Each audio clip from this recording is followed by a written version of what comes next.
क्रोध या गुस्सा करना व्यक्ति के दिमाग में उथल-पुथल पैदा कर देता है।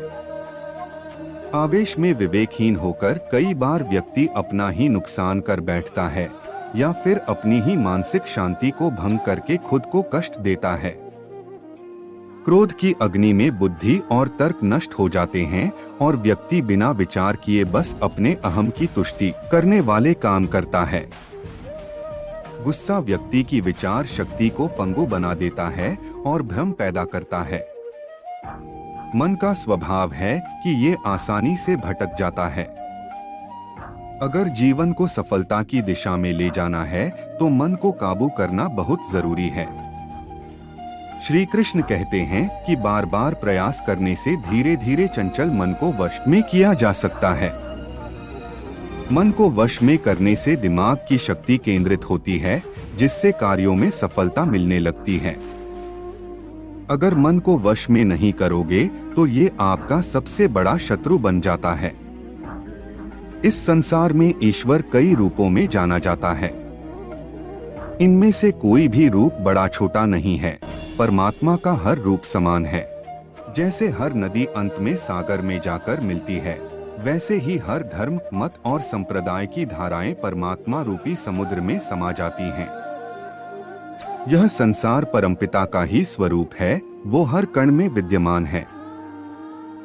एक अज्ञानी कर्म और ज्ञान को अलग अलग समझता है, लेकिन एक ज्ञानी जानता है कि दोनों एक ही हैं। लोग ज्ञान की बातें तो करते हैं, लेकिन उसका पालन नहीं करते। बिना पालन किए ज्ञान कोरा रह जाता है, ज्ञान का अनुभव नहीं होता। गीता कहती है कि ज्ञान पढ़ने की नहीं बल्कि अनुभव करने की वस्तु है और अनुभव बिना कर्म किए नहीं मिलता। जो लोग भगवान का सच्चे मन से ध्यान लगाते हैं वह पूर्ण सिद्ध योगी माने जाते हैं। गीता सार में भगवान श्री कृष्ण ने यह भी उपदेश दिया है कि जो लोग सच्चे मन से भगवान की आराधना करते हैं और अपना पूरा ध्यान भगवान की भक्ति में लगाते हैं, वे लोग पूर्ण सिद्ध योगी माने जाते हैं। वहीं जो मनुष्य परमात्मा के सर्वव्यापी, अकल्पनीय, निराकार, अविनाशी, अचल स्थित स्वरूप की उपासना करता है और अपनी सभी इंद्रियों को वश में करके सभी परिस्थितियों में समान भाव से रहते हुए सभी प्राणियों के हित में लगा रहता है, उस पर ईश्वर की कृपा जरूर बरसती है। गीता सार में महाभारत के युद्ध में भगवान श्री कृष्ण ने अर्जुन से कहा कि हे अर्जुन, अपने मन को मुझ में ही स्थिर कर और अपनी बुद्धि को मुझ में ही लगा। इस तरह तू निश्चित रूप से मुझ में ही हमेशा निवास करेगा। वहीं अगर तू ऐसा नहीं कर सकता है तो भक्ति योग के अभ्यास द्वारा मुझे प्राप्त करने की इच्छा पैदा कर सकता है।